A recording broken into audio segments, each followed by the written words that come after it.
بسم اللہ الرحمن الرحیم۔ السلام علیکم دوستو، کیسے ہیں آپ سب لوگ؟ امید ہے اچھے ہوں گے۔ جی دوستو، آج کا جو ہمارا پروگرام ہے وہ ٹرانسجینڈر کے حوالے سے ہے۔ ٹرانسجینڈر بل کیا ہے اور اس کے حقائق کیا ہے، اس کے بارے میں لوگوں کو بتایا کیا گیا ہے اور چھپایا کیا گیا ہے، اس کے بارے میں آپ کو تفصیل سے بتاؤں گا۔ جی، یہ ٹرانسجینڈر بل 9 مئی 2018 کو پیش کیا گیا، لیکن کچھ وجوہات کی وجہ سے روک دیا گیا تھا۔ پھر 2 سال یہ پینڈنگ میں رہا۔ پھر 2020 میں اس کے کچھ رولز بنائے گئے۔ وہ رولز یہ تھے کہ اگر کسی ملزم کو پولیس گرفتار کرنے جاتی ہے، اگر وہ ملزم مرد ہوتا ہے تو اس کو مرد پولیس گرفتار کرتی ہے، اور اگر عورت ہوتی ہے تو اسے عورتوں کی پولیس گرفتار کرتی ہے۔ تو ایک خواجہ سراؤں کی بھی پولیس بنائی جائے گی جو خواجہ سراؤں کی گرفتاری کرے گی، اور اسی طرح سے انہیں جب تھانے لے جایا جائے گا، تھانے میں ان کا جو لاک اپ ہوگا وہ خواجہ سراؤں کا الگ سے ایک لاک اپ ہوگا، جہاں پہ کسی اور کو رسائی جہاں کوئی اور نہیں جا سکے گا۔ اس کے بعد جی، جب ان کو جیل کسٹڈی ہوگی تو ان کی جیل بھی الگ ہوگی۔ جیل میں ان کا باتھ روم وغیرہ ایچ اینڈ ایوری تھنگ جیسے ایک مردوں کے لیے الگ ہوتا ہے اور عورتوں کے لیے بالکل الگ سے ہوتا ہے جیل کے اندر، اسی طرح سے جو تیسرا جو بنے گا وہ خواجہ سراؤں کے لیے بنے گا۔ تو اور جب جیل سے کورٹ تک ان کو لے جایا جائے گا، اس کی جو وین ہوتی ہے وہ وین بھی خواجہ سراؤں کی بالکل الگ کی جائے گی۔ یہ لکھا ہوا ہے یہ 2018 کے رولز میں۔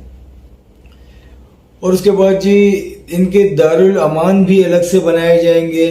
اور ان کے ڈرائیونگ لائسنس کے جو آفیسز ہیں، آفس تو وہی ہوں گے لیکن وہاں پہ جو آفیسر ہوں گے ڈرائیونگ لائسنس کے یا پاسپورٹ کے، اس میں جو آفیسر ہوں گے وہ بھی ٹرانسجینڈر ہوں گے۔ جو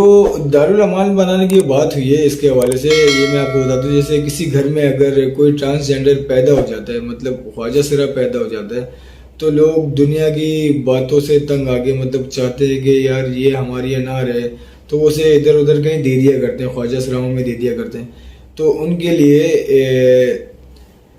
دارالامان بنائے جائیں گے جہاں پہ وہ اپنے بچے جو خواجہ سرا بچے گے وہ وہاں دے دیں گے۔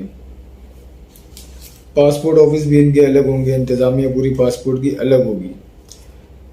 جی، ایک صحافی ہیں اوریہ مقبول جان، وہ اس کے بارے میں کیا کہتے ہیں،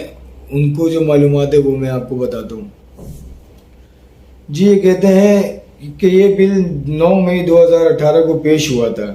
ایکٹ کے اندر بڑی چالاکی کے ساتھ اس میں تبدیلی کی گئی ہے، جس میں ایک راستہ نکالا گیا ہے LGBT جو اس کے اندر انٹر کیا گیا ہے۔ اس کا مطلب کہا گیا ہے کہ اگر کوئی بندہ جو مرد ہے، اگر کوئی مرد پیدا ہوتا ہے تو ظاہر ہے اس کے شناختی کارڈ میں مرد لکھا جاتا ہے، لیکن جب وہ بڑا ہوتا جاتا ہے، جوانی میں آتا ہے، تو وہ اپنے اندر محسوس کرتا ہے کہ میں دکھنے میں تو مرد ہوں لیکن میں مرد ہوں نہیں، تو وہ نادرا جا کے اپنی جنس کو تبدیل کروا جا سکتا ہے، وہ اپنے نام کے ساتھ مرد کو ہٹا کے وہ عورت لگوا سکتا ہے۔ اور اسی طرح سے بالکل اگر کوئی عورت پیدا ہوتی ہے اور وہ عورت یہ سوچتی ہے بڑی ہو کے کہ یار میں تو مرد ہوں، میں دکھنے میں عورت ہوں لیکن میں وہ ہوں نہیں جو میں دکھ رہی ہوں، تو وہ بھی نادرا جا کے اپنی جنس تبدیل کروا سکتی ہے۔ اب اس میں مسئلہ ہے، اگر کوئی مرد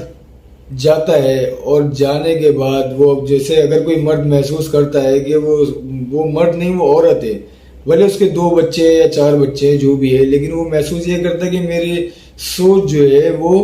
عورتوں والی ہے اور میرے کو عورت ہونا چاہیے تھا، میں مرد غلط ہو گیا، وہ جاتا ہے نادرا جا کے، یہ پاکستان کا قانون ہے، اس قانون کے حساب سے وہ جا کے بھائی نادرا میں اپنی جنس جب تبدیل کرا لے گا تو وہ کسی بھی مرد سے نکاح کا حق رکھتا ہے، مطلب وہ کسی بھی مرد سے شادی کر سکتا ہے۔ تو یہاں آ جاتی ہے ہم جنس پرستی۔ اب ہم جنس پرستی ہمارا جو معاشرہ ہے، مطلب ہمارے جو اسلام ہے، ہمارے اسلام میں اس کے اوپر بڑی حدیثیں ہیں، اور اس پہ جو قوم لوط کے بارے میں پورا ایک واقعہ ہے جس کے جو ہم جنس پرستی میں ہی تباہ اور برباد کر دی گئی تھی اللہ تعالیٰ کے جلال کی وجہ سے، مطلب اللہ تعالیٰ کو اتنا جلال آیا کہ ہم جنس پرستی میں انہوں نے قوم لوط کو برباد کر دیا، پلٹ کے رکھ دیا۔ تو یہ لیگل ہو جائے گی یہاں پہ، مطلب ایک مرد